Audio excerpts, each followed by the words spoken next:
So hello friends, welcome to another video of stock market. आज हम discuss करने वाले अदानी एंटरप्राइज के बारे में।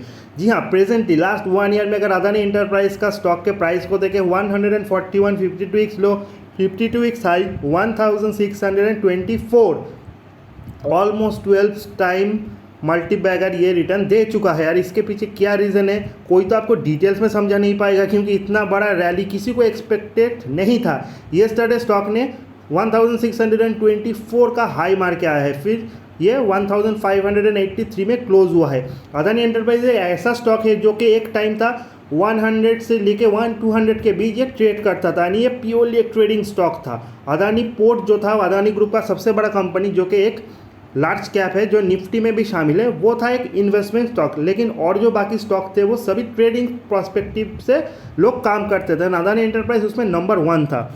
नाउ अगर स्टॉक का पी देखें 161, स्टॉक का आरओसी एंड आरओई देखें सो 8.81% एंड आरओई 6.33%, जो कि किसी भी तरह से इस स्टॉक के प्राइस को जस्टिफाई नहीं करता। नाउ अदानी एंटरप्राइज क्या है? Adani Enterprise is a business of trading of coal and other commodities and coal mine development and operations. Adani Enterprise के बाद बहुत सारे टाइप्स के बिजनेस है, यानी इनका मेन जो है वो है कोल एंड अदर कमोडिटीज़। हम जानते हैं ऑस्ट्रेलिया में इनका बहुत बड़ा बिजनेस है, and coal mining is one of their major contribution of revenue.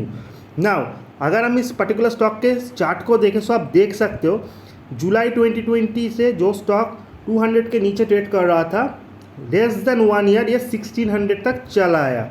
Last महीने हमने एक वीडियो बनाया था अदानी ग्रुप के ऊपर कि अदानी ग्रुप का जो स्टॉक है वो क्यों बढ़ रहे हैं। उसके पीछे जो मेन लॉजिक हमको समझ में आता वो था MSCI स्टैंडर्ड इंडेक्स का। MSCI स्टैंडर्ड इंडेक्स में अदानी ग्रुप के कुछ स्टॉक शामिल हो सकते हैं, ऐसा र्यूमर उस टाइम उठा था, जिस पे Adani transmission, Adani enterprise and Adani green ये तीनों स्टॉक शामिल थे। एंड सभी स्टॉक में 1500 करोड़ का इनफ्लो आ सकता है, ऐसा भी हमने सुना था, जिस कारण इस स्टॉक में बहुत ज़्यादा रैली दिखने को मिला था। लेकिन ये नंबर 1 रीज़न नहीं था जो कि स्टॉक के प्राइस के भागने के पीछे मेन रीज़न है। बहुत सारे रीज़न है, लेकिन कोई भी इतना बड़ा प्राइस हाइक जस्टिफाई नहीं करता। सेकेंड जो इंपॉर्टेंट न्यूज़ है जो अभी प्रेजेंटली सामने चला आया है, उसमें लोग ये कह रहे हैं कि sky rocking price of soya price is one of the major reason. यानी सोया प्राइस में हमने बहुत अच्छा खासा जंप देखा है in the last 1 year, and one of the reason that Adani Enterprise limited share are rising rapidly is due to skyrocketing soya price. It may be noticed that soya price have sharply increased over the past year, helping Adani Enterprise Limited and FMCG businesses. Adani Enterprise limited बहुत सारे business करते हैं, जिसमें FMCG भी एक business है। लेकिन ऐसे बहुत सारे कंपनीज है जो सोयाबीन मैन्युफैक्चर करते हैं, सोयाबीन का बिजनेस करते हैं, लेकिन उन सारे स्टॉक में हमने इतना बड़ा जंप तो नहीं देखा। सिर्फ अदानी एंटरप्राइज लिमिटेड के स्टॉक में ही हमने इतना बड़ा जंप देखा है। अगर इस पर्टिकुलर कंपनी के और कुछ इंपॉर्टेंट फैक्टर को जस्टिफाइड करें, सबसे इंपॉर्टेंट जो फैक्टर होता है किसी भी कंपनी के लिए वो होता है कंपनी का प्रॉफिट एंड लॉस। अगर हम इस पर्टिकुलर स्टॉक के कॉन्स को देखें, stock is trading 10.1 times of its book value. Company has low interest coverage ratio. The company has delivered a poor sales growth 3.06% 5 years. Company has low return of equity 6.14% in the past 3 years, and dividend pay out ratio is been low 9.24% in the past 3 years. So each and every parameters में अगर हम इस particular company के stock को देखें किसी भी तरह से ये वैल्यूएशन जस्टिफाई नहीं करता। अगर हम इसके पीयर्स को देखें इसमें 3M India, Aegis Logistic, Redington India, PTC, Rain Industry, MMTC सारे स्टॉक शामिल है। हालांकि अदानी एंटरप्राइज एक पर्टिकुलर बिजनेस नहीं करता, तो इनका जो बिजनेस है बहुत तरह के बिजनेस मिक्स है, बहुत तरह के इनके पीयर्स भी है। लेकिन अगर उसके साथ अगर हम इस पर्टिकुलर स्टॉक को कंपेयर करें PE वाइज 3M इंडिया 198 सबसे एक्सपेंसिव है, and Adani enterprise 161 is very expensive. अगर इस पर्टिकुलर स्टॉक के रिजल्ट को देखें दिसंबर टू मार्च क्वार्टर में हम सेल्स में 2000 करोड़ का जंप देख सकते हैं, ऑपरेटिंग प्रॉफिट में ऑलमोस्ट 130 करोड़ का जंप हम देख सकते हैं, नेट प्रॉफिट में 297 करोड़ से गिर के 234 करोड़ आ गया है। इनका जो इंटरेस्ट कॉस्ट एंड डिप्रिसिएशन है वो भी बड़ा है, इस कारण हम कह सकते हैं कि नेट प्रॉफिट गिरा है। लेकिन फिर भी स्टॉक का प्राइस ऊपर चल रहा है। बहुत सारे कंपनीज है जिनका प्रॉफिट शानदार है, जिन्होंने लास्ट फ्यू क्वार्टर में बहुत शानदार प्रॉफिट डिक्लेयर किया है। हालांकि स्टॉक 3-4 गुना बढ़ गया है, लेकिन इतना इंक्रीमेंट तो हमने किसी भी स्टॉक में नहीं देखा। सो प्रॉफिट भी किसी भी तरह से इस पर्टिकुलर स्टॉक के प्राइस हाइक को जस्टिफाई नहीं करता, ऐसा हम कहेंगे। अगर हम जून 20 का रिजल्ट देखें तो इन दैट केस जून 20 में जो इनका सेल्स था वो डबल से भी ज़्यादा हो गया है। नाउ अगर हम उनका प्रॉफिट देखें तो वो भी बहुत बढ़ गया है, लेकिन वही अगर हम मार्च क्वार्टर देखें तो मार्च 2020 के साथ अगर इस पर्टिकुलर क्वार्टर का हम कंपेयर करें तो sales number more or less same.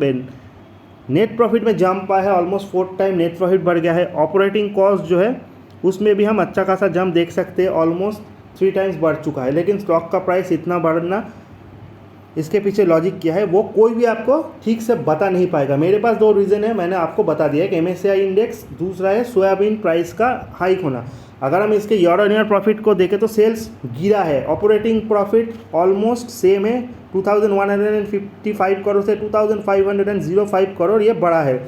Now net profit ये घटा है 1138 करोड़ से 923 करोड़। अगर किसी कंपनी का प्रॉफिट घटता है तो उसमें हम फॉल देखते हैं, लेकिन इसमें ऐसा नहीं हुआ। ये यस्टरडे अपने लाइफ हाई को टच करके ये स्टॉक आ गया। अगर हम इस चीज़ को और ज़्यादा देखें तो अगर स्टॉक का प्राइस ग्रोथ देखें CAGR यही बड़ा है, 1 ईयर में 970%, 5 ईयर्स में 101%, 3 ईयर्स में 165%। लेकिन लास्ट 1 ईयर में ही जो हुआ है वही स्टॉक का मेन बढ़ने के पीछे रीज़न है। रिटर्न ऑन इक्विटी बहुत ही ख़राब है, 6 to 7% कंपाउंडिंग 1 to 10 ईयर्स के बीच।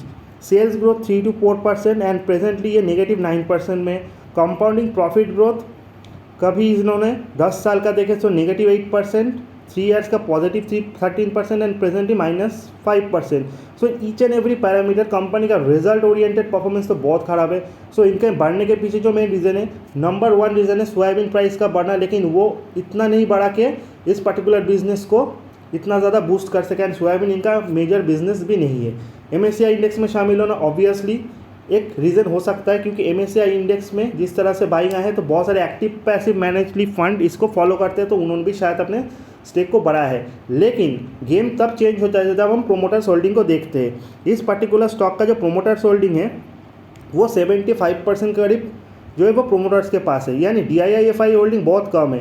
FII का फिर भी 20.51%, लेकिन DII का less than 1% and public holding 3.74%। तो अदानी एंटरप्राइज का मेन जो गेम है वो FII के पास ही है। FII इनफ्लो अगर आता है तो स्टॉक बढ़ेगा, FII इनफ्लो घटता है तो स्टॉक घटेगा। तो इतने रैली के पीछे जो मेन रीज़न है वो FII बाइंग है। और किसी भी स्टॉक में अगर FII बाइंग ज़्यादा होता है तो नॉर्मली उसको हम ट्रेडिंग पर्सपेक्टिव तो नहीं देख सकते, शायद FII को कोई ऐसा दिख रहा है जो हमें नहीं दिख रहा। सो उनका आउटलुक शायद बहुत बढ़िया है, जिसलिए वो ईच एंड एवरी लेवल पे स्टॉक को बाई किए जा रहे हैं। सो इसको भी हम जस्टिफाई करते हैं। लेकिन एक रिटेल इन्वेस्टर के लिए ये एक ट्रैप हो सकता है, क्योंकि इतना बढ़ने के बाद अगर कोई ऐसा कहे कि ये 2000-3000 जा सकता है, कोई भी स्टॉक किसी भी लेवल तक जा सकता है, लेकिन इस रेंज में इसमें इन्वेस्ट करना उतना ज़्यादा ईजी नहीं होगा। इससे भी बहुत अच्छे स्टॉक्स है जिस पे आप इन्वेस्ट कर सकते हो। हम ये तो नहीं कह सकते कि ये स्टॉक आगे जाके इतना नहीं बढ़ेगा, क्योंकि FII अगर बाइंग करता है तो इसमें बहुत अच्छा इनफ्लो आएगा। लेकिन प्रोमोटर्स होल्डिंग में सबसे नेगेटिव फैक्टर है प्लेजिंग्स। प्रोमोटर्स का बहुत सारा स्टॉक प्लेजिंग है। अगर स्टॉक इतना अच्छा परफॉर्म कर रहा है एंड स्टॉक का वैल्यूएशन बढ़ रहा है, कंपनीज का प्रोमोटर्स का मेन रिस्पॉन्सिबिलिटी अभी है कि अपने प्लेजिंग्स को घटाना। अगर प्लेजिंग घटता है तो ऑब्वियसली स्टॉक के लिए कॉन्फिडेंस बूस्टर शामिल होगा। सो ये था एक short analysis about Adani Enterprise limited. अगर वीडियो अच्छा लगे, इन्फॉर्मेटिव लगे, चैनल को लाइक, सब्सक्राइब और शेयर करना मत भूलिएगा। इस रेंज में रिटेल इन्वेस्टर की तरह सोचना अगर आपको लगता है तो आप इस स्टॉक से अभी दूर रहिए। अगर ये स्टॉक इन फ्यूचर गिरता है तब हम इसके ऊपर ज़रूर वीडियो बनाएंगे। लेकिन एक स्टॉक 12 टाइम बढ़ने के बाद अगर आप उसमें इन्वेस्ट करते हो फॉर आउटलुक ऑफ 2000-2500, सो इससे भी बहुत अच्छे स्टॉक है जो इतना नहीं बढ़ा एंड उसमें आपको ज़्यादा वैल्यूएशन भी मिलेगा। So see you in the next video guys, till then good bye.